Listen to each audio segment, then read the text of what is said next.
parts. The first part is from chapter 2, verses 1 to 13, Nebuchadnezzar's dream.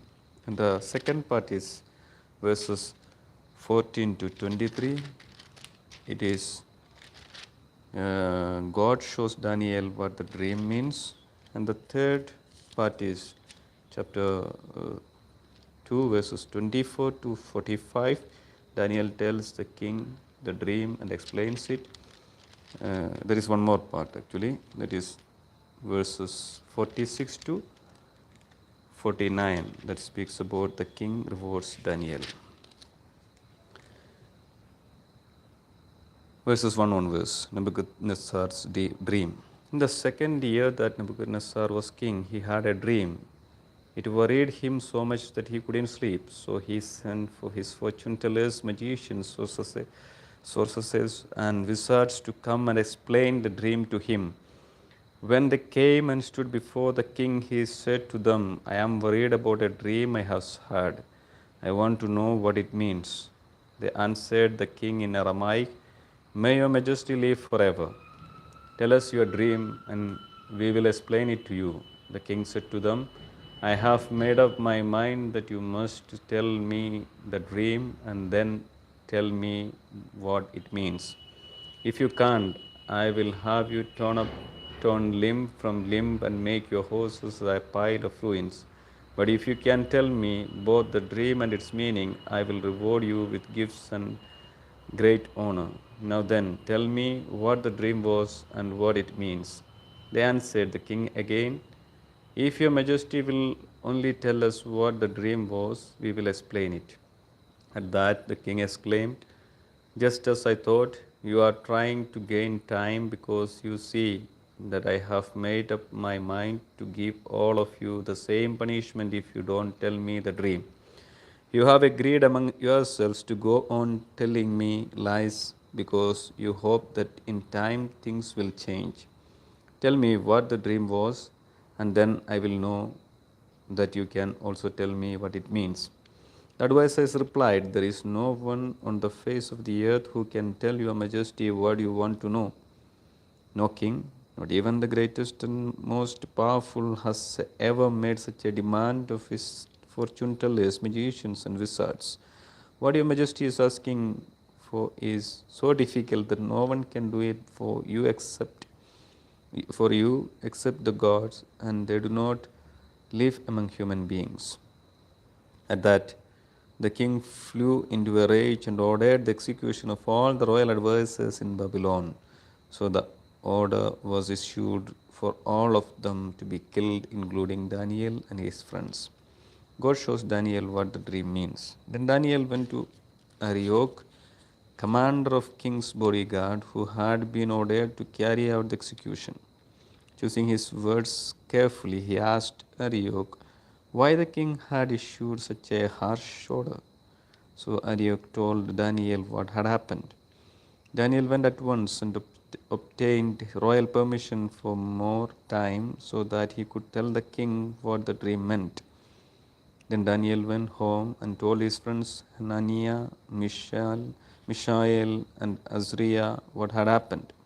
He told them to pray to the God of heavens for mercy and ask him to explain the mystery to them so that they would not be killed along with the other adversaries in Babylon.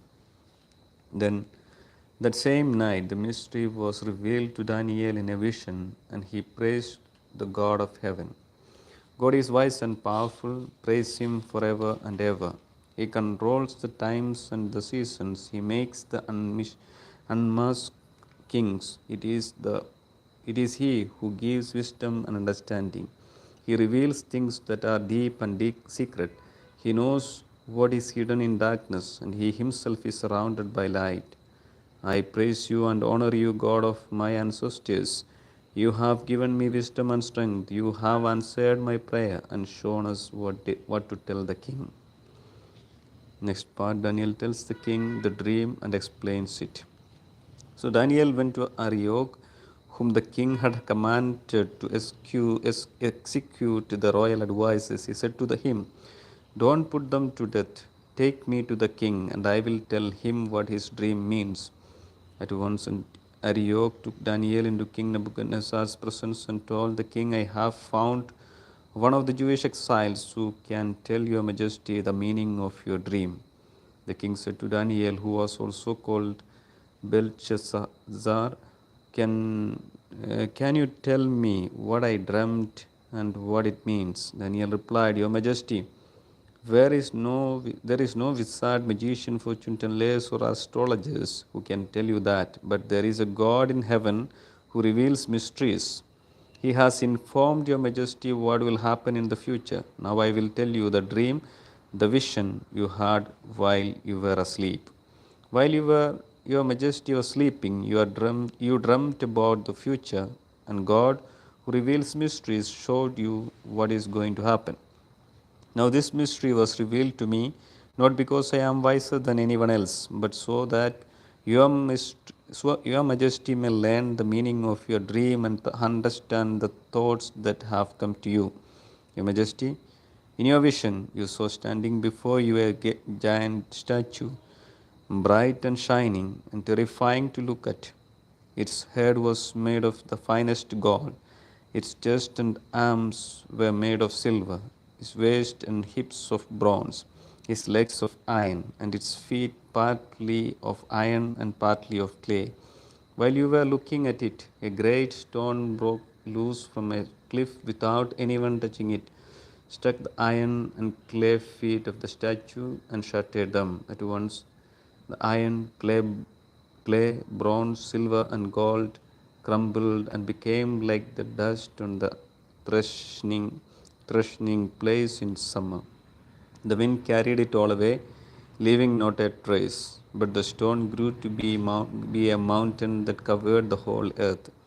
This was the dream. Now I will tell your majesty what it means. Your majesty, you are the greatest of all kings. The God of heavens has made you emperor and given you power, might, and honor. He has made you ruler of all the inhabited earth and ruler over all the animals and birds. You are the head of gold. After you, there will be another empire, not as great as yours, and after that, a third, an empire of bronze, which will rule the whole earth. And then there will be a fourth empire as strong as iron, which shatters and breaks everything. And just as iron shatters everything, it will shatter and crush all the earlier empires. You also saw that the feet and the toes were partly clay and partly iron. This means that it will be a divided empire. It will have something of the strength of iron because there was iron mixed with the clay. The toes partly iron and partly clay mean that part of the empire will be strong and part of it weak. You also saw that the iron was mixed with the clay. This means that the rulers of that empire will try to unite their families by intermarriage, but they will not be able to any more than iron can mix with clay. At the time of those rulers, the God of heaven will establish a kingdom that will never end. It will never be conquered, but will completely destroy all those empires and then last forever. You saw how a stone broke loose from a cliff without anyone touching it, and how it struck the statue made of iron, bronze, clay, silver, and gold. The great God is telling your majesty what will happen in the future. I have told you exactly what you dreamt and have given you its true meaning. Last part, the king rewards Daniel. The king Nebuchadnezzar bowed to the ground and half gave orders for sacrifices and offerings to be made to Daniel. The king said, Your God is the greatest of all gods, the Lord over kings, and the one who reveals mysteries. I know this because you have been able to explain this mystery. Then he gave Daniel a high position, presented him many splendid gifts, put him in charge of the province of Babylon, and made him the head of all the royal advisers. At Daniel's request, the king put Shadrach, Meshach, and Abednego in charge of the affairs of the province of Babylon. Daniel, however, remained at the royal court. End of the second chapter. This is the word of the Lord.